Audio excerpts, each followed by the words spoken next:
Entonces, hoy vamos a continuar con la lectura de Romanos 7. Vamos a finalizar Romanos 7, y vamos a leer del versículo 14 al versículo 25. La vez pasada pues hablamos acerca de cuál era el propósito que tenía la ley, ¿verdad?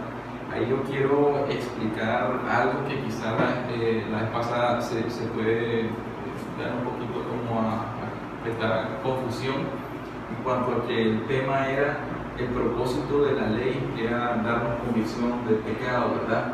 Pero refiriéndonos a que esa convicción de ese pecado era como que la ley viene a mostrar o viene a revelar el pecado que está en nosotros, ¿verdad? ¿Se acuerdan que hicimos la lectura de los 10 mandamientos incluso, ¿verdad? Así como presentando la ley moral de Dios. Entonces, esa ley que nosotros leímos, que es la palabra del Dios mismo, esa ley lo que hizo fue escudriñar nuestro corazón y luego de eso decirnos lo que está bien y lo que está mal. Entonces luego nos enseñó, ¿verdad? Nos reveló en nuestro corazón de una forma personal, ¿verdad? Si nosotros estamos bien o estamos mal delante de Dios, si estamos guardando bien sus mandamientos o no.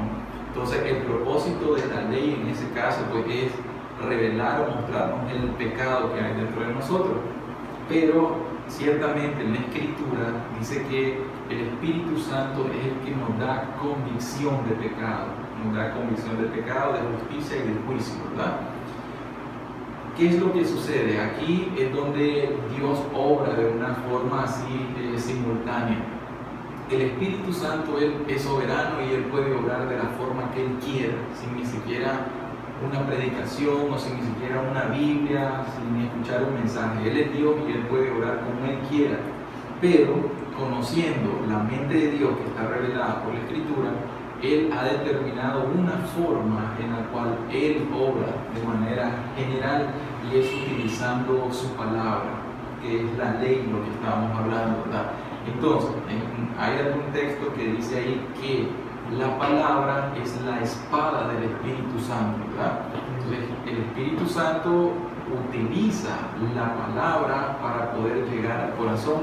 Entonces, cuando nosotros unimos estas dos cosas, que es la palabra con el Espíritu Santo, el Señor dice, ¿verdad?, que la letra, digamos, en sí, ella incluso puede ser que no de vida, pero el Espíritu Santo es el que vivifica la palabra, ¿verdad? El Señor también enseña cuando dice las palabras que yo he hablado son espíritu y son vida, ¿verdad? Entonces, en sí, pues al final todo es, digamos, está entrelazado, ¿verdad? Esa es la forma en como Dios obra. Pero en sí, quien da convicción de pecado, o sea, si alguien se siente convicto de su pecado, de su maldad dentro de su corazón, es porque el Espíritu Santo utilizó la palabra y la hizo efectiva dentro del corazón. Y es el Espíritu entonces el que da vida. Un ejemplo muy claro que yo estaba analizando, ustedes saben cuando un cirujano agarra el bisturí, la mano del cirujano mueve el mango del bisturí, pero lo que corta es el bisturí en sí, ¿verdad? Entonces vemos que hay tres componentes: la mano que guía, el mango del bisturí o el instrumento y el bisturí como tal, que es la espada. El bisturí corresponde entonces a la palabra, que esa es la que corta. El instrumento es el ser humano que predica la palabra, pero la mano o quien mueve todo y tiene todo el control, pues es el Espíritu Santo, ¿verdad? Entonces es un ejemplo muy claro para que quedemos ahí claros con eso. Entonces, en esta enseñanza de ahorita vamos a ver, hay un patrón y nos vamos a ir con el contexto, que esa es la ventaja de ir leyendo pues capítulo tras capítulo. Vamos a ver que entonces la vez pasada tuvo que haber, valga la redundancia, surgido o habido algo dentro de nuestro corazón. O sea, si la palabra de Dios que nosotros vamos exponiendo y nosotros luego mostramos la ley, algo tuvo que surgir en nuestro corazón. Dios nos tuvo que hablar, Dios tuvo que decirnos algo, tuvo que revelar algún pecado dentro de nuestro corazón, tuvo que decirnos esto está bien o esto está mal. Si algo no sucedió es porque el corazón de la persona que escuchó es demasiado duro, y se tapa los oídos para no oír, se tapa los ojos para no ver. De lo contrario, yo estoy confiado plenamente, se lo digo, en que el Espíritu Santo habló. Yo estoy confiado porque yo sé, como nosotros decimos, el Evangelio es poder de Dios para salvación, ¿verdad? Entonces, ahora lo que vamos a continuar dándole el contexto es que hay un conflicto. Ahorita vamos a entrar en un conflicto entre la carne y el espíritu. Muchas personas pueden escuchar la palabra y Dios les habla, Dios les va revelando el pecado y les da una convicción del pecado. Esa persona entonces luego mentalmente quiere comenzar a hacer lo bueno delante de Dios, quiere enderezar su vida, quiere volverse a Dios, quiere dejar de pecar, quiere restituir, quiere hacer muchas cosas para agradar a Dios. Escucha la palabra y la siente y dice, sí, la palabra es buena, la ley es santa, la ley es buena, la ley es perfecta, es recta. Y entonces él quiere hacer lo bueno delante de Dios, pero encuentra algo, un obstáculo gigantesco, un Goliat, y esa es la carne. Entonces la carne de esa persona que es pecaminosa como tal, viene y se levanta y comienza una batalla. La persona luego entonces quiere hacer lo bueno, quiere entregarse a Dios, pero la carne viene y como aún está dominada por el pecado, está esclavizada por el pecado, entonces viene a hacer esa batalla.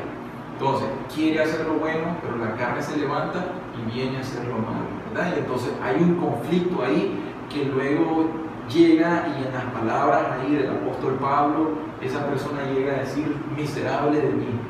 En la condición de una persona bajo convicción de pecado, aunque sea buena, pero es de una miseria. ¿Por qué razón? Esa persona no puede ser librada de esa batalla. Solamente hay una forma en cómo la persona puede ser librada. Y la respuesta se nos da ahí, que es gracias doy a Dios por Jesucristo, Señor nuestro. Solamente por medio de la justificación del Señor Jesucristo es que la persona entonces puede ser librada de esa batalla o de ese conflicto. Pero vamos entonces a ir leyendo paso a paso, ¿verdad?, qué es lo que sucede en este conflicto. El tema que le hemos puesto es el conflicto entre la carne y el espíritu. ¿Okay? El conflicto entre la carne y el espíritu. Tenemos que saber algo. Nosotros como seres estamos compuestos por cuerpo, alma y espíritu, ¿verdad? Somos seres compuestos. Pero en este aspecto, en lo que corresponde a lo espiritual, nosotros tenemos la carne, que es lo que se llama como nuestro cuerpo. O sea, este cuerpo que en realidad tiene pasiones, este cuerpo incluso que tiene hormonas o que tiene, digamos, una condición fisiológica normal. Y la parte espiritual, ¿verdad?, que es lo que obra en lo interno de nuestro corazón. Entonces, ese conflicto es lo que nosotros queremos estudiar hoy. Vamos a ver entonces que en Mateo 11:28 el Señor Jesús dice una cosa: venid a mí los que estáis trabajados y cargados, y yo los haré descansar. Cuando el Señor Jesús refiere esas palabras, no son las personas que han trabajado mucho tiempo, una jornada de las 6 de la mañana hasta las 8 de la noche. No se refiere a un cansancio o agotamiento físico. Cuando una persona está agotada o está cargada o trabajada, se refiere a que está bajo una convicción de pecado. Se refiere a que esa persona ya no aguanta su situación o su condición, que realmente quiere ser librada de esa situación porque ya se convierte en una gran carga. Ya siente la carga de sus pecados y entonces necesita ser librada de eso. Y el Señor lo que dice, extendiendo la invitación, es: vengan a mí los que están así, en esa convicción de pecado, porque están trabajados y cargados, yo los voy a hacer descansar. El Señor nuevamente está diciendo claramente que solamente Él es el que va a hacer descansar a una persona que esté bajo este conflicto. Entonces, en el versículo 13, habíamos leído o terminado la lectura de la vez pasada. Dice: luego lo que es bueno, y esto es la ley, vino a ser muerte para mí en ninguna manera, sino que el pecado, para mostrarse pecado, produjo en mí la muerte por medio de lo que es bueno, a fin de que por el mandamiento el pecado llegase a ser sobremanera pecaminoso. Eso es lo que habíamos hablado la vez pasada, ¿verdad? Que por medio de la ley o del mandamiento, entonces la persona viene a una muerte espiritual. Se da cuenta que aunque tenga una religión de 20 años, como el apóstol Pablo, que tenía la religión, era fariseo, luego vino la palabra, vino el Espíritu, le dio convicción y él se encontró muerto. Pero luego entonces, la ley, dice nuevamente, no es mala, la ley es buena, pero el problema está en que el problema soy yo, el problema es el pecado que está en mí, el problema es mi carne, y ese es, digamos, el punto de este conflicto. Vamos a hacer entonces la lectura de todos los versículos primero. Dice, versículo 14, porque sabemos que la ley es espiritual. Entonces, la ley es espiritual, ¿verdad? La ley no es carnal, o sea, la ley es buena, mas yo soy carnal, vendido al pecado. O sea, el problema no es de la ley es buena, el problema es que yo soy el malo, porque lo que hago no lo entiendo, pues no hago lo que quiero, sino lo que aborrezco, eso hago. Como queriendo decir que una persona quiere hacer lo bueno, quiere agradar a Dios, pero luego encuentra algo en sí, ya aborrece al pecado, ya no quiere pecar delante de Dios, pero cae, está recayendo y está en ese conflicto, ¿verdad? Y si lo que no quiero, esto hago, apruebo que la ley es buena. De manera que ya no soy yo quien hace aquello, sino el pecado que mora en mí. O sea, la culpa es del pecado, no de la ley, ¿verdad? Y yo sé que en mí, esto es, en mi carne, o sea, en mi cuerpo, no mora el bien, porque el querer el bien está en mí, pero no el hacerlo. Vemos ese conflicto, ¿verdad? Porque no hago el bien que quiero, sino el mal que no quiero, eso hago. Y si hago lo que no quiero, ya no lo hago yo, sino ¿quién? El pecado que mora en mí. Así que, queriendo yo hacer el bien, hallo esta ley, que el mal está en mí, y en mí, esto es en mi cuerpo, en mi carne. Porque según el hombre interior, aquí viene algo, el hombre interior, la parte espiritual, me deleito en la ley de Dios, pero veo otra ley en mis miembros que se revela contra la ley de mi mente, o sea, contra el hombre interior, y que me lleva cautivo a la ley del pecado que está en mis miembros. Escuchen eso. Luego dice, miserable de mí, ¿quién me librará de este cuerpo de muerte?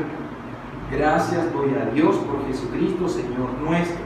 Así que yo mismo con la ley, con la mente sigo por la ley de Dios, mas con la carne a la ley del pecado. Entonces, vemos ahí algo repetitivo. Hay 4 veces o 4 conflictos que el apóstol Pablo está describiendo, y como que primero lo repite, lo vuelve a repetir y lo hace 4 veces hasta que al final pues, llega y exclama eso, ¿verdad? Miserable de mí, ¿quién me va a librar de este conflicto que yo tengo, ¿verdad? ¿Quién me va a librar entre el conflicto que mi mente quiere hacer algo, pero que mi cuerpo al final se revela en contra de él? Pero vamos a tratar de explicar bien esto. Vean, hay teológicamente hay mucha diferencia en cuanto al significado de este texto. ¿Okay? Una de las versiones así del significado es que quieren saber si Pablo está hablando aquí de un cristiano o de una persona que no es cristiana. Entonces, en base a eso, incluso dice que se han formado grupos, unos grupos que dicen, no, Pablo está hablando de un cristiano, y el otro, no, Pablo está hablando de una persona carnal, una persona que no es cristiana. Bien, esa es una controversia teológica. La otra es que se preguntan que si Pablo está hablando de sí mismo o está utilizando un recurso literario para identificarse pues, con los demás. Esto quiere decir que, ¿será que Pablo cuando está mencionando esto, está hablando de su misma persona? O sencillamente está diciendo, yo hago esto, yo hice esto, como refiriéndose, o como un recurso literario, ¿verdad? Como refiriéndose a la condición general, pero aplicando el ejemplo en sí mismo. Y la tercera controversia teológica es que si Pablo está hablando de sí mismo, estará hablando él antes de su conversión o hablando de sí mismo después de convertido. Entonces, en base a esa gran diferencia, o sea, se ha tratado de dilucidar de qué se trata esta parte de Romanos 7, ¿verdad? Entonces, el objetivo de nosotros, el objetivo mío, no es honestamente tratar de dar una idea teológica certera, pero el objetivo no va a ser discutir eso. Si Pablo habla de esto, de lo otro, vamos a hacerlo más bien de una forma práctica y vamos a aplicarlo a nosotros mismos, ¿de acuerdo? El problema, oigan, el problema en esto es que hay un grave error. Se han percibido, ¿verdad?, que Pablo, cuando habla de la gracia, dice que donde abundó el pecado, sobreabundó la gracia. Luego entonces que las personas pueden malinterpretar su texto y pueden pensar de que entonces vamos a pecar bastante para que sobreabunde la gracia. Y el apóstol Pablo dice luego ahí que pues diremos, perseveraremos en el pecado para que la gracia abunde, de ninguna manera. Luego vuelve a repetir, dice que pues pecaremos porque no estamos bajo la ley sino bajo la gracia, en ninguna manera, lo vuelve a decir. Y una tercera vez dice, ¿qué diremos pues? ¿La ley es pecado? En ninguna manera.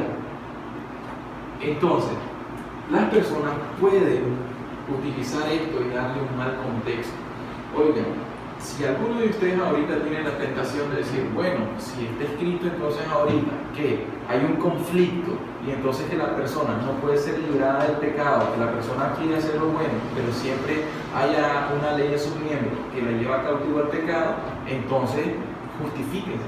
Entonces la persona puede justificarse, caer en esa tentación. Pues quiere decir de que eso está bien. Para ser un cristiano quiere decir que yo quiero hacer lo bueno con mi mente, porque mi mente acepta la ley de Dios y se agrada en la ley de Dios, pero sigo mintiendo, sigo en esto, sigo en lo otro, caigo en esto, recaigo y vuelvo a hacer. Y entonces como cuando algunas personas usan el mal término y dicen que es un cristiano que está en derrota o un cristiano carnal. Entonces no se está refiriendo a eso. Y hay muchas personas que podrían utilizar esto para justificar su pecado. El apóstol Pablo diría nuevamente, entonces, ¿justificaremos nuestro pecado utilizando esta porción de Romanos 7? En ninguna manera, ¿verdad? Porque si nosotros leemos luego Romanos 8, él nos va a dar la respuesta. Yo voy a adelantar esta respuesta de este conflicto. Toda batalla que nosotros tengamos va a ser resuelta por medio de Jesucristo en el poder del Espíritu Santo. Eso lo vamos a leer en Romanos 8, que trata acerca de vivir en el Espíritu Santo. Una persona puede estar en un conflicto, pero solamente por el Espíritu Santo o con el poder que el Espíritu Santo le da a uno puede vencer ese conflicto. ¿Estamos de acuerdo con eso? No para que justifiquemos el pecado. Entonces, nosotros no vamos a irnos en ninguna controversia teológica, vamos a hacer una aplicación práctica. Y la aplicación, primero vamos a aplicarlo con el conflicto que hay en el corazón de una persona que está bajo convicción de pecado. Y esto es el conflicto de la salvación. Y luego también vamos a hablar de otra parte que es el conflicto que tiene un creyente. Porque dentro del mismo creyente, dentro del mismo cristiano, durante toda la vida va a haber un conflicto entre la parte espiritual o el hombre nuevo y la carne o el cuerpo, ¿verdad? Por eso es que el apóstol Pablo, vamos a leer cómo nos dice en Gálatas, ¿verdad? Y en Romanos nos dice que nosotros tenemos que mortificar la carne, que nosotros tenemos que andar en el espíritu, que no debemos satisfacer las obras de la carne. Siempre se nos está diciendo, y el Señor Jesús nos dice, velad y orad. Él nos está diciendo eso por una razón. Si la carne o el remanente que hay dentro de nosotros, en nosotros, si eso no tuviera ya nada que ver y estuviera completamente subyugado, nunca se levantaría y nunca fuéramos tentados por nosotros mismos y nunca tuviéramos un conflicto. Pero si una persona era borracha y luego se convierte, entonces se sabe que Satanás incluso va a utilizar la debilidad de esa persona, que era el licor, y de repente va a comenzar a tentarlo con licor. Y entonces, aunque esa persona ande en el espíritu, pero hay una parte de él, su cuerpo, que va a decir, mira, un traguito, y te acordás de aquel traguito cuando te lo mías, te acordás qué rico que se sentía, y comienza ese conflicto, ¿verdad? Y esa es la batalla que un cristiano llega a tener, y esto es durante el resto de la vida hasta que uno muera. Entonces, esas son las dos partes que vamos a hacer, pero como les dije, vamos a aplicarlo, y quiero que lo apliquemos a nosotros mismos, lo vamos a aplicar a nuestro corazón. Pero entonces, dándole la continuidad, vamos a sacar el contexto nosotros. Vean, la Biblia tiene algo que nosotros debemos aprender. Cuando leemos un texto, vean, si ustedes leen un texto y ese texto lo quieren agarrar y lo quieren aislar y darle una aplicación aislada, no está bien, porque ustedes le pueden dar una explicación a un texto que está fuera del contexto. Pero usualmente Dios lo que hace es que nos da un contexto, y de ese contexto entonces nosotros sacamos un significado. ¿Y cuál es el contexto que viene aquí? Sí, la lectura anterior que nosotros hicimos, vimos que la ley lo que hace es revelar el pecado, entonces vemos que hay una convicción de pecado dentro del ser. Entonces, si viene la ley y le habla al corazón de uno, entonces la ley va a crear un conflicto entre lo bueno y lo malo, entre lo espiritual y lo carnal. Entonces, ahorita vamos a ver, nos vamos a centrar en el conflicto que hay en una persona que está buscando la salvación o que está bajo convicción de pecado. ¿Okay? Entonces, vamos a aplicar esto en 3 diferentes tipos de corazones, o 3 diferentes tipos de estados o condiciones del corazón. 1, vamos a ver un corazón muerto. 2, vamos a ver un corazón que está despierto, vivificado o está bajo convicción. Y 3, vamos a ver la condición de un corazón que pues ya ha sido regenerado, ¿verdad? Que ya está vivo, ya ha resucitado. ¿Cuál es el estado de un corazón muerto?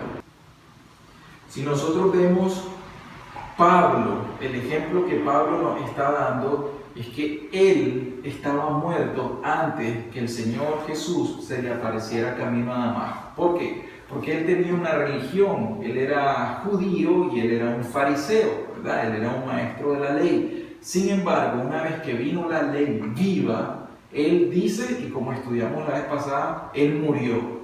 La ley entonces, lo que vino a ser bueno para él, en vez de darle vida, a él lo mató. ¿Pero por qué razón?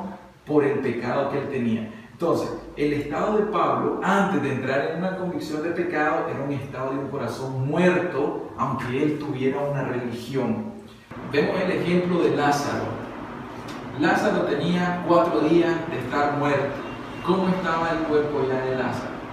Estaba descompuesto, estaba hediondo, estaba lleno de gusanos, ¿verdad?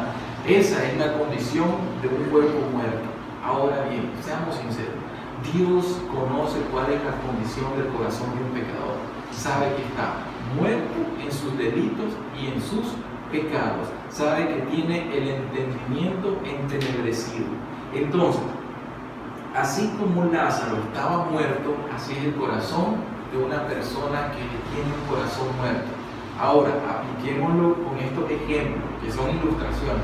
Vamos a ver cuáles son los sentidos de una persona viva. Una persona tiene que sentir el tacto, tiene que oler, tiene que ver, tiene que oír, tiene que sentir, tiene el gusto, ¿sí? Son los sentidos. Entonces, una persona muerta no siente, ¿sí o no? No siente. Entonces esa persona es insensible. Se predicó acerca de los 10 mandamientos la vez pasada. Y una persona que esté muerta no siente absolutamente nada. Viene Dios, demuestra la ley, revela conforme a la palabra, no siente nada. Ok. Esa persona que está muerta no ve, quiere decir que está ciego. No ve la condición incluso que tiene espiritualmente. Piensa que está bien cuando en realidad es un ciego espiritual, ¿verdad? no ve las verdades del Evangelio. Esa persona no oye, o sea, está sorda.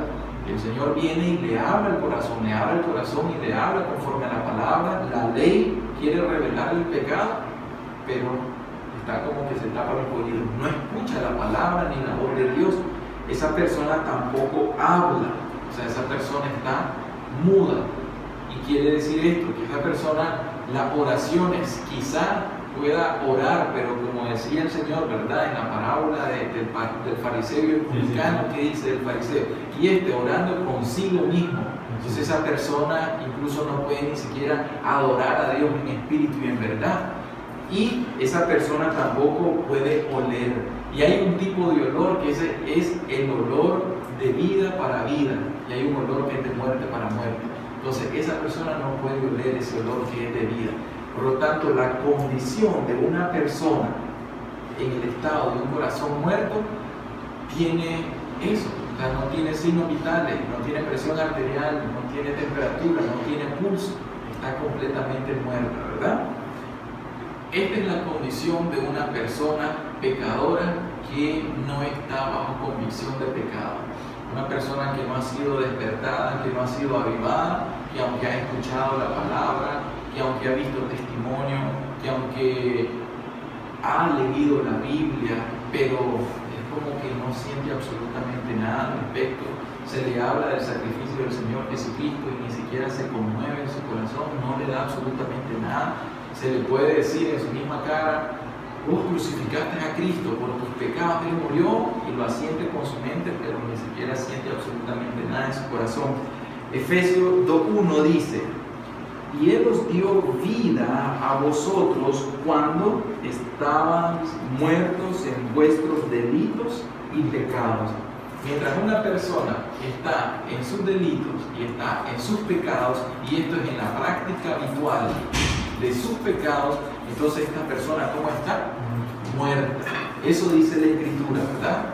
Muerta en tus delitos y en tus pecados. Por lo tanto, esta es la primera exhortación que nos vamos a llevar. Si apliquemos esto, apliquémoslo. Si ustedes escucharon la palabra, ustedes han escuchado, y ustedes no tienen ningún conflicto dentro de su corazón, todavía ustedes están muertos. Así se los digo.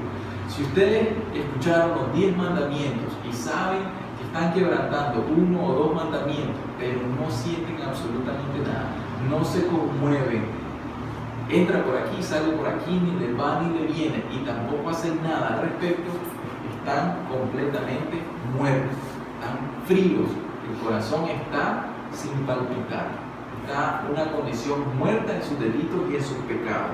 Entonces, quiere decir de que esa persona, aunque profese ser cristiano, pero lo que tiene es una religión muerta. ¿Estamos de acuerdo con eso? Esa es la condición entonces de un corazón que está muerto. Ahora, sale y la condición de un corazón que está avivado o vivificado o que ha sido despierto, es la condición que nos encontramos en la lectura de aquí, ¿verdad? Entonces, viene la palabra de Dios, hace un efecto en el corazón, le traspasa el corazón, le da convicción de pecados, y entonces viene un conflicto. ¿Cuál es el estado de un corazón despierto entonces? Cuando el Señor le dijo a Lázaro, a gran voz le dice: Lázaro, ven fuera. Quiere decir que hay un poder en la palabra. Jesús dice: Lázaro, llama por nombre, ven fuera. Eso es todo. Quiere decir que Dios, por medio de su palabra, vivifica con el Espíritu. ¿Estamos de acuerdo? Él llama por medio de su palabra, y Él, por medio del Espíritu Santo, le da vida a las personas. Entonces, esas personas vienen a un estado, ¿verdad? Y en el caso de Lázaro, él escucha la voz, aunque estaba muerto, pero por el poder de Dios escucha el poder del Espíritu, y entonces se mueve, ¿verdad? De esa forma entonces es que Dios lo hace, ¿verdad? El ejemplo de Pablo nuevamente es que Pablo entonces, él iba camino a Damasco, como dice Hechos, y en ese camino a Damasco él iba en su religión en la persecución de los cristianos, hasta que se le apareció el Señor Jesús. Una vez que se le apareció el Señor Jesús, entonces le muestra la ley. y le dice: Saulo, Saulo, ¿por qué me persigues? Inmediatamente ahí le está diciendo, le está aplicando cuál es el pecado de él. Entra en una convicción de pecado e inmediatamente Pablo, o Saulo en ese caso, él responde al Señor y dice: Señor, ¿qué quieres que yo haga? Y lo que hace el Señor es que le dice: andate a Damasco, a la casa de tal persona. Y estuvo Saulo en la casa de una persona, de un discípulo que se llamaba Judas. Estuvo 3 días ahí. Y no dudamos que durante esos 3 días Pablo estuvo en un gran conflicto espiritual. Pero ciertamente el Señor o el Espíritu Santo tuvo que haberle estado diciendo: este es tu pecado, este es tu pecado, reviviendo todo el pecado, y él tuvo que haber estado en este conflicto hasta que fuera librado. ¿Qué sucede aquí? Jesús primeramente se conmueve. Cuando ve la condición de un pecador que está muerto en sus delitos y sus pecados, lo primero es que el Señor Jesucristo se conmueve en su grande amor y su grande misericordia. Sabe que una persona que está muerta en sus delitos y en sus pecados, si se muere en esa condición sin Cristo, no tiene esperanza de vida eterna y se va a perder eternamente. Él lo sabe. Por lo tanto, ¿qué hace Él? Envía su palabra. Y dice: la fe viene por el oír, y el oír por la palabra de Dios. Entonces, ¿qué hace el Señor? Envía su palabra, porque por medio de la palabra entonces comienza a darle vida a las personas, ¿verdad? Con el Espíritu Santo. Entonces, habíamos visto, ¿verdad?, que en Romanos 7, del 7 al 13, vimos que el propósito de la ley había sido eso, ¿verdad? Revelar el pecado, y con el Espíritu Santo entonces la persona entra en esa convicción. Entonces, viendo nuevamente cuáles son esos sentidos de una persona, ahora esa persona siente. La persona muerta no siente nada, pero ahora esta persona sí siente. ¿Y qué es lo que siente? Un conflicto en su corazón. Ahora sí le duele entonces que ha ofendido a Cristo. Ahora sí le duele, ¿verdad? Se siente compungido y hay una convicción. Ahora sí ve. ¿Qué es lo que ve? Antes no miraba, estaba ciego, pero ahora sí ve su pecaminosidad. Ahora sí ve el pecado que mora en mí. Ahora sí ve su ofensa en contra de Dios. Luego, ahora sí oye. ¿Qué es lo que oye? Ahora sí oye la palabra de Dios. Sabe que Dios está hablando con él personalmente, como lo dijo: Lázaro, ven fuera. Ahí está diciendo: Hugo, ven fuera. Hugo, ven fuera. Ya Dios es el que hace un llamado personal, y la persona entonces ya escucha la voz de Dios. Ahora esa persona habla. ¿Y qué es lo que habla una persona que está despierta? Comienza a orar. ¿Y cuál es la oración de una persona que está bajo convicción de pecado?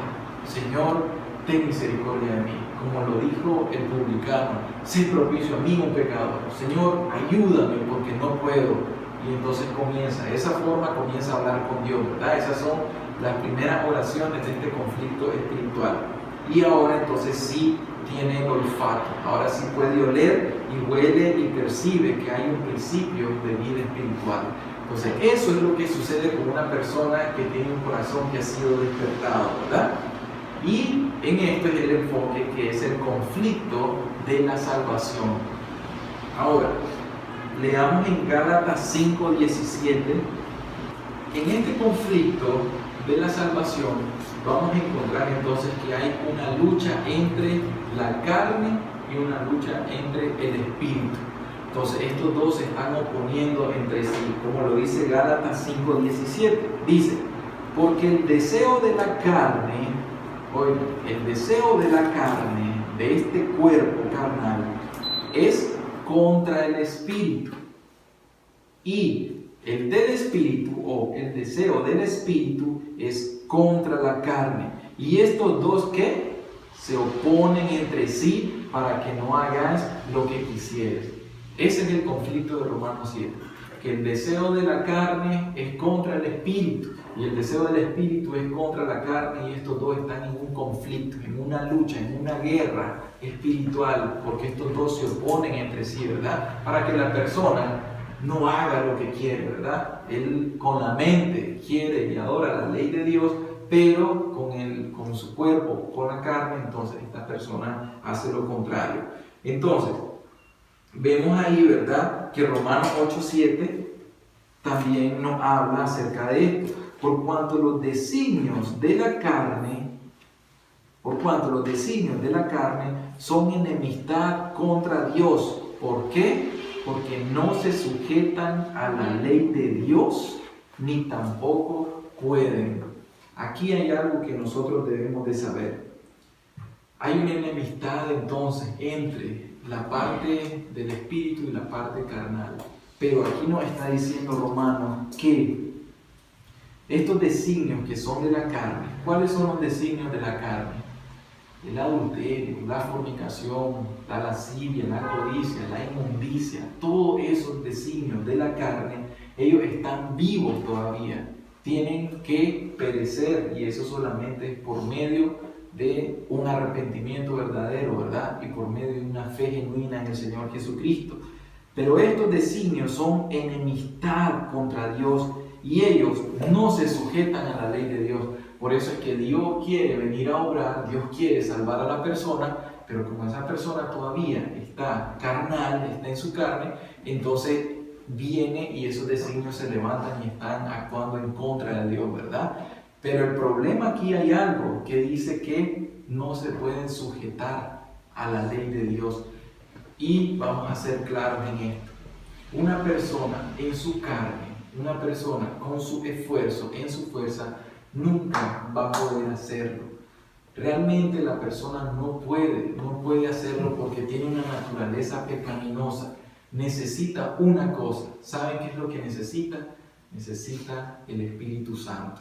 Solamente entonces por medio del Espíritu Santo es que una persona puede venir a ser vencedor de esto.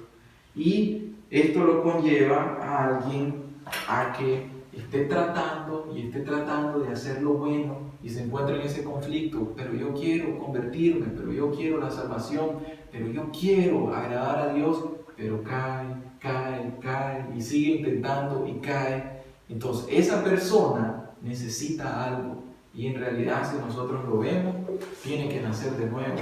Esa persona tiene que ser justificada por el Señor Jesús, y esa persona tiene que recibir el Espíritu Santo. Por eso en el versículo 24 dice: miserable de mí, ¿quién me librará de este cuerpo de muerte? Una condición miserable, pero está diciendo, ¿cómo puedo ser yo librado de esta condición? ¿Cómo puedo ser librado? Y la respuesta está ahí. Gracias doy a Dios. ¿Por quién? Por Jesucristo Señor nuestro. Quiere decir que la única forma, la única manera como una persona puede ser librada de este conflicto es por medio de la justificación del Señor Jesucristo. Todo este capítulo, los capítulos anteriores, ¿de qué nos hablaron? Acerca de la justificación en el Señor Jesucristo. Entonces, solo por medio de la sangre de Cristo, solo por medio de su sacrificio, solo por medio de su resurrección, por medio de su intercesión y por medio del Espíritu Santo que Él nos envió, solamente de esta forma nosotros podemos ser librados de este conflicto. Pero para eso, ¿qué debemos hacer? Aplicándolo. Si alguno de ustedes entonces está en este conflicto y que sea Dios, ¿verdad?, el que nos lleve a tener un conflicto de eso, en una convicción de pecado para que podamos llegar al Señor, ¿qué pasa? Esa persona que esté en ese conflicto tiene dos caminos. Uno de los caminos va a ser resistir la obra que el Espíritu Santo está haciendo. El Espíritu Santo está obrando y la carne se está oponiendo. Si la persona voluntariamente resiste al Espíritu Santo, ¿saben qué va a suceder? El Espíritu Santo va a ser contristado y eventualmente el Espíritu Santo lo va a dejar y va a regresar a su estado o a un peor estado, muerto. Pero luego, la otra forma en cómo se puede ser librado, o el otro camino, es el que nosotros queremos hacer, y es por medio de la obediencia al Espíritu Santo.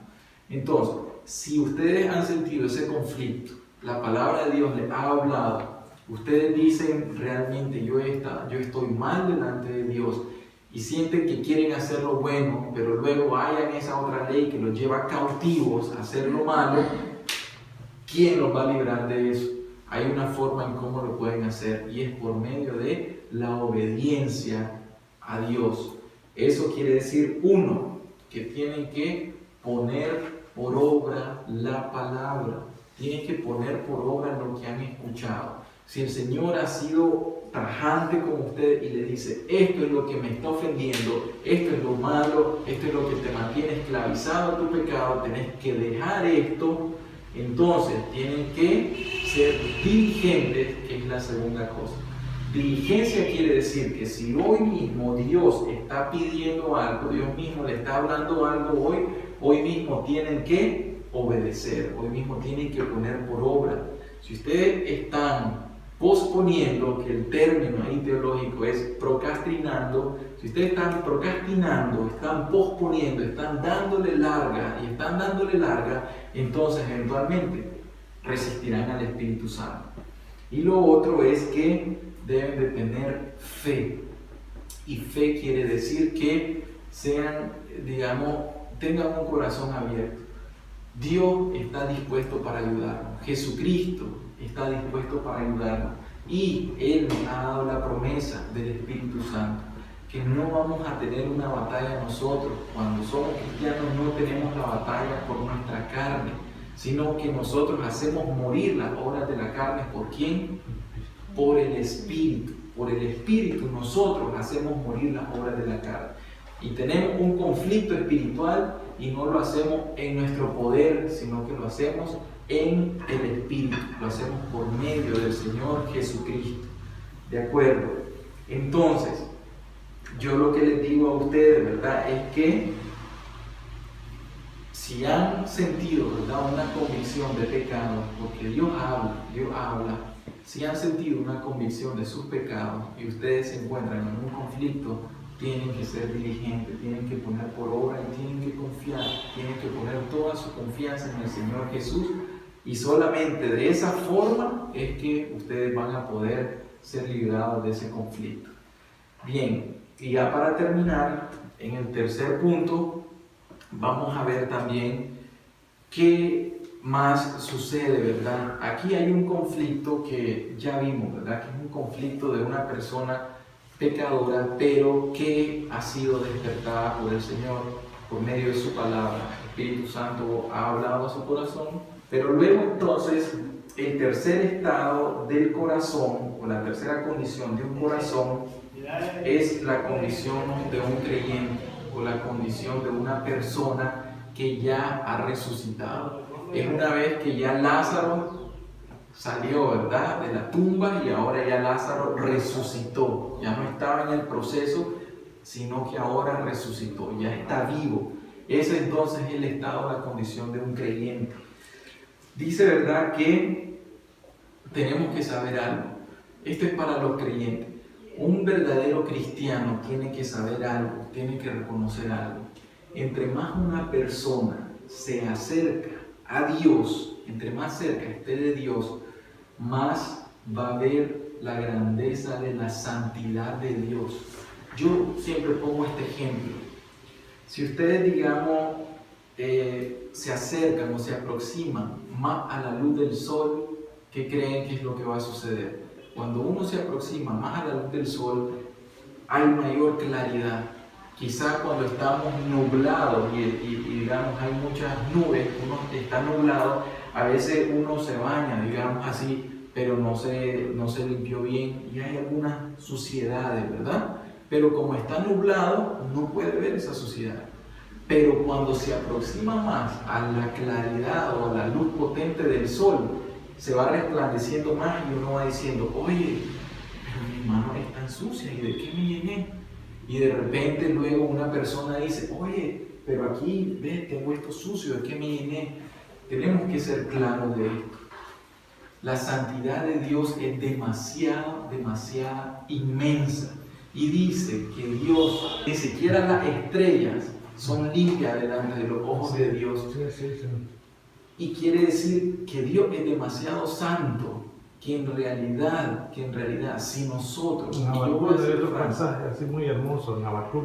Oiga lo que dice Habacuc 1:13. Oiga, dice, muy limpio eres de ojos para ver el mal, ni puedes ver el agravio. Ese, ¿verdad? Dice, muy limpio eres de ojos para ver el mal.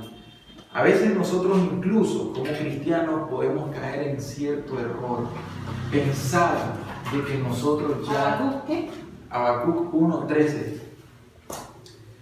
Pensar que nosotros podemos andar en una vida, aún como cristianos, y que nosotros no ofendemos a Dios del todo. Y creer, y yo lo digo con el debido respeto a mis hermanos, y creer de que todititito lo que hacemos lo hacemos a la perfección. ¿Saben qué? Si alguien va a hacer las cosas a la perfección, tiene que ser a la perfección de la santidad de Dios. Por eso es que nosotros hablamos de dos cosas. Escuchen esto. Una cosa es el pecado voluntario y conocido. Dice, aquí sale. ¿Qué dice ahí, Daniel? Espérate, en el 13. Léelo. Dice, tus ojos son demasiado puros para mirar el mal. Y no puedes Demasiado puros. Puro. puros para mirar el mal. Y no puedes contemplar la opresión. ¿Por qué entonces contemplas a los traidores y callas cuando el impío devora a uno más? Como quien dice, no estamos muy sucios y así lo contiene. La primera, léelo de nuevo. Tus ojos son demasiado puros para mirar el mal. No Sí, puedes tus contemplar. ojos son demasiado puros. Sí. Y ese demasiado puro quiere decir excelsamente santo, limpio, puro. Pureza. Demasiada pureza. Ahora entonces, eso es lo que yo quiero que nosotros sepamos. Una cosa es, oigan, esto tiene que ser un concepto que ustedes manejen claramente. Una cosa es el pecado voluntario y conocido. Por ejemplo, leímos los 10 mandamientos la vez pasada, y si esos 10 mandamientos, nosotros podemos cumplir esos 10 mandamientos con ayuda de Dios, ¿sí o no? Sí. Porque leímos que dice, honra a tu padre y a tu madre. Si has deshonrado a tu padre y a tu madre, tenés que ir a pedirles perdón y honrarlos. Eso es todo. No vas a mentir. Hombre, si yo ya sé que mentir es pecado, entonces yo pido perdón a Dios y yo dejo de mentir. Ahora, que de repente, dije, se me escapó una mentira, inmediatamente viene la persona y el espíritu ya le dice, oye, esto es malo, ¿verdad? Hasta que incluso se hace un hábito, pero por el espíritu. Entonces, esos son pecados voluntarios, pero en realidad tenemos que ser francos. La carne todavía está viva. La carne está viva. Hay residuos del ser humano que aún están vivos.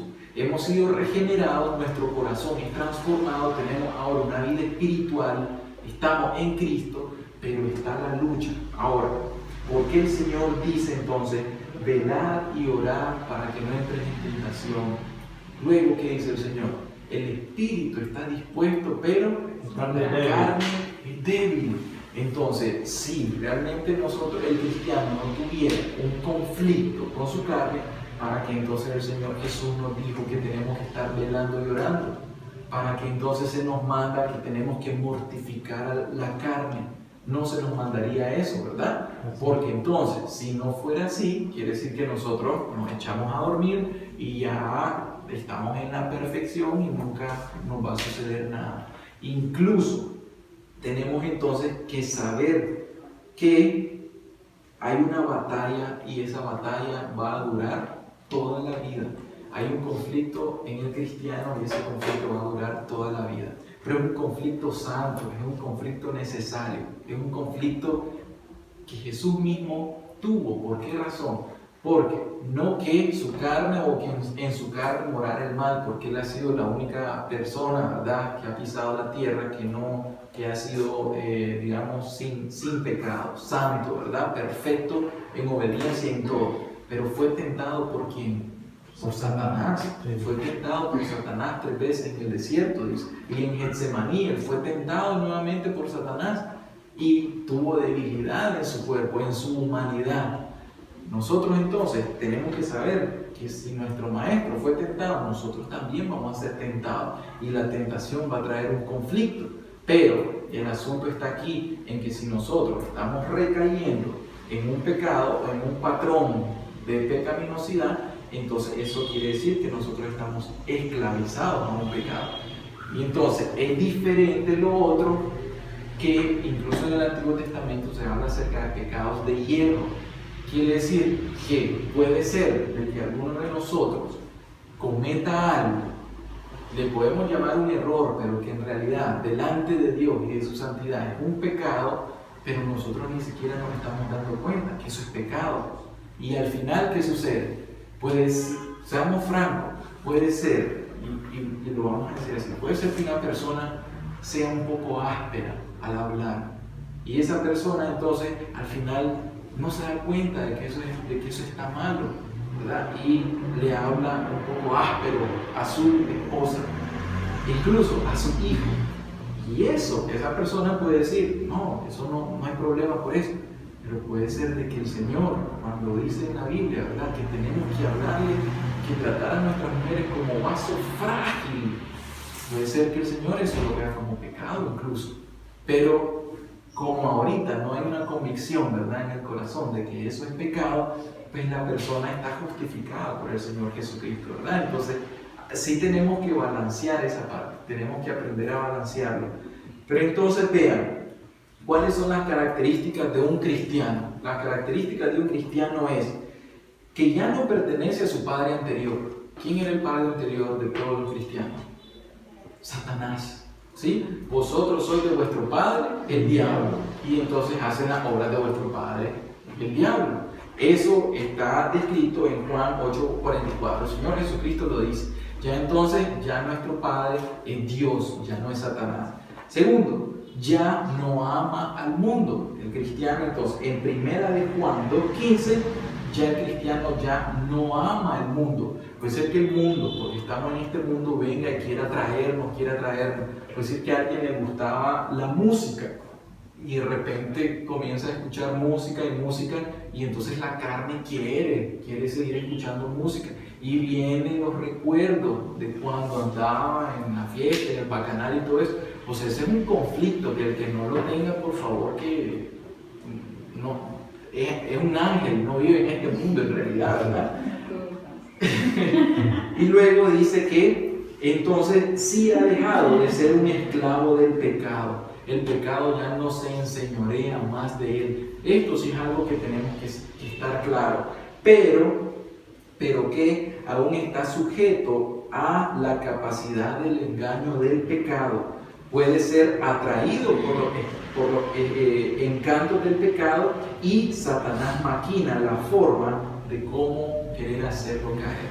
Hay un conflicto espiritual, Satanás versus Jesús, y como ahora entonces hemos sido sacados del reino de Satanás y puestos en el reino de Jesucristo, entonces ahora Satanás viene y es nuestro enemigo y comienza a hacer maquinaciones de cómo hacernos caer. Y ese conflicto es un conflicto que se encuentra aquí. Y si una persona entonces no obedece a Dios, al Señor Jesús, cuando Él dice hay que estar velando, hay que estar orando, hay que estar pendiente, hay que estar preparado, entonces esa persona puede llegar a caer, ¿verdad?, en pecado, que incluso puede ser escandaloso. Terminando entonces en Gálatas 5:16, la recomendación del apóstol Pablo dice: digo pues, andad en el Espíritu y no satisfagáis los deseos de la carne. Ahora, queremos preguntar, ¿cuáles entonces son esas obras de la carne? ¿Cuáles son los deseos de la carne?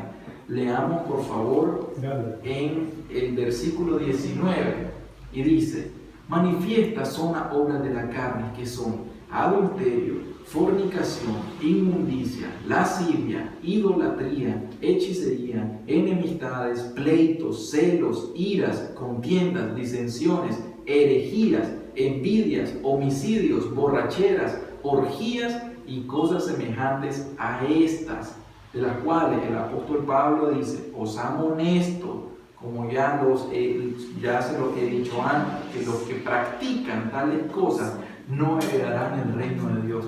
Entonces, ¿qué es lo que viene y se nos recomienda y nos dice? Oye, no satisfagáis los deseos de la carne. Y luego nos dice: anden en el Espíritu. Entonces, por eso es que en otro lado se nos dice: sed llenos del Espíritu Santo. El cristiano, por lo tanto, tiene que ser lleno del Espíritu Santo. Y en Romanos 8:13, como había leído, dice que hacemos morir las obras de la carne por medio del Espíritu. Esa es otra recomendación, que tenemos que mortificar la carne, morir a nosotros mismos. Una vez leía a alguien, y ¿saben qué es lo que decía? Que si nosotros, cuando nosotros enterramos a nuestro viejo yo, lo tenemos que enterrar tan, pero tan profundo, y yo diría a kilómetros bajo la superficie de la tierra, porque si enterramos a nuestro viejo yo, nuestro viejo hombre, muy superficial, a 2 metros, a 3 metros, ese viejo yo va a salir rápidamente a la superficie. Entonces, nosotros como cristianos tenemos que enterrar nuestra vieja naturaleza, tenemos que enterrar nuestro viejo yo, nuestro viejo hombre, ¿ya? ¿Por qué? Porque si no, el viejo hombre rápidamente va a tomar posesión, ¿verdad? Y como el viejo hombre es la carne, entonces luego el conflicto pues nos puede hacer caer en eso. Y entonces concluimos con el versículo 24 nuevamente, cuando dice: miserable de mí, ¿quién me librará de este cuerpo de muerte? Gracias doy a Dios por Jesucristo, Señor nuestro. Jesucristo, entonces, para el cristiano, hay un versículo que muchos lo utilizamos, que es: todo lo puedo en Cristo que me fortalece, ¿verdad? Pues si ese versículo es real y nosotros nos apropiamos, ahí nos está diciendo Pablo: gracias doy a Dios. ¿Por quién? Por Jesucristo. ¿Por qué? Porque Él me fortalece, porque por medio de Él yo soy justificado, porque por medio de Él soy perdonado. ¿Y saben también por qué? Sean muy francos. En primera de Juan 2:1, hijitos míos, oigan, hijitos míos, estas cosas les escribo para que no pequen. Y si alguno hubiere pecado, abogado tenemos para con el Padre, a Jesucristo el justo. ¿Ya ven? Entonces, todo es por medio del Señor Jesucristo. Entonces, en el caso que una persona, ¿verdad?, que ya es cristiana, que está viviendo la vida cristiana, llega a pecar en uno de esos pecados conocidos, las obras de la carne, los mandamientos, ¿qué sucede? ¿Qué es lo que va a hacer esa persona? Ir inmediatamente a Cristo, pedirle perdón por la ofensa, dolerse en el corazón y dejarlo, ¿no? Sigue con la vida, confía que el Señor Jesucristo es capaz de perdonarlo. Y concluimos que en Judas, yo necesito que ustedes abracen esto con la fe. Judas 24 dice: y a aquel que es poderoso para guardaros sin caída y presentarnos sin mancha delante de su gloria con gran alegría. Esa es una palabra de fe. Si ustedes hoy quisieran escuchar algo y estuvieran en algún conflicto espiritual, oigan, esa es la fe. Hombre, les voy a ser sincero, pareciera que esta palabra o de esta vida cristiana, como esto no se predica, seamos francos, esto no se predica, las personas no creen en esto. Las personas creen que el cristianismo es mediocre, las personas creen que el cristianismo es a media, y piensan las personas que es normal que el cristiano viva una vida pecaminosa, y eso no es correcto. ¿Por qué? Porque aquí nos está diciendo que entonces el Señor a nosotros nos va a librar, Él nos libra de la esclavitud del pecado, Él nos santifica y Él nos va a ayudar en estos conflictos que nosotros tengamos entre la batalla del espíritu y la carne. Y tienen que creer esto, que Él tiene poder para ¿qué? Para guardarnos sin caída, y también tiene poder para presentarnos sin mancha delante de su gloria. Y esa con gran alegría. Y esa es una palabra, si la abrazamos con fe, realmente eso es lo que a nosotros nos mantiene, ¿verdad?, en el camino. Y gracias, ¿quién me librará de este cuerpo de muerte? El conflicto, como les dije, terminará un día. Cuando nos muramos, O venga Cristo. o cuando venga el Señor Jesucristo.